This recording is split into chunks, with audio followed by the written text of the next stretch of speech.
वडोदरा महानगर पालिका की बड़ी कचहरी पर आज संकलन की बैठक का आयोजन हुआ था, जिस दौरान पाड़ी विधानसभा के विधायक मनीषाबेन वकील की ओर से अवैध बांधकामों के मुद्दे को उठाया गया था। दरअसल विधायक मनीषाबेन वकील ने बैठक में जो मुद्दा उठाया है, उसके तहत सरदार एस्टेट इलाके में 2 मस्जिद पालिका के प्लॉट पर बनाई गई है, तब उसकी जांच करने की मांग विधायक मनीषाबेन वकील की ओर से की गई है। इसी के अलावा जितने भी अवैध बांधकाम हुए हैं, उनके मामले में भी जांच करने की मांग विधायक मनीषाबेन वकील की ओर से रखी गई है। तो वहीं एयरपोर्ट रोड के आसपास फनल मौजूद है, जहां पर अगर बिल्डिंग की हाइट ज़्यादा हो तो उन्हें एनओसी किस तरीके से मिली, इस मामले में भी जाँच की मांग विधायक मनीषाबेन वकील ने रखी है। तब आइए सुनते हैं इस पूरे मामले पर विधायक मनीषाबेन वकील की प्रतिक्रिया।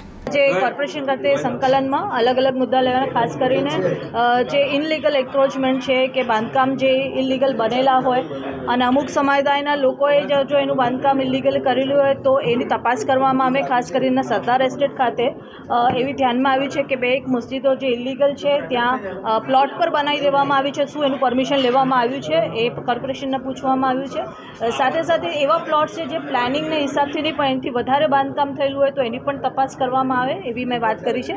સાથે એરપોર્ટ એરિયામાં આવતું કે જે ફનલ છે, ફનલની આજુબાજુમાં આવતી બિલ્ડિંગ જો વચ્ચે એનું હાઇટ વધારે હોય અને એનો એનઓસી આપવામાં આવી છે તો કેવી રીતે આપવામાં આવી છે એની જાણકારી મને સોમવાર સુધી આપશે, એવી રીતે મેં કમિશનરશ્રીને વાત કરેલી। બિલકુલ જે એરપોર્ટની આજુબાજુમાં આવતું હોય અને જે એના ફનલમાં આવતું હોય અને એનું જો બાંધકામ ઇલીગલ હશે, જે હાઇટ વધારે હશે તો એને શોધીને એને તોડી નાખવાનું પ્રોસેસ શરૂ કરવી જોઈએ। મને એ તો ધ્યાનમાં નથી કોઈ ટાંકી ત્યાં ફનલ એરિયામાં આવતી હોય। ફનલ એટલે એરપોર્ટની લેન્ડિંગના ટાઈમ પર જે બિલ્ડિંગને એને લેન્ડિંગના ટાઈમ પર કે ઉડાનના ટાઈમ પર નડતું હોય એ એટલો એરિયા ફનલમાં આવતો હોય છે।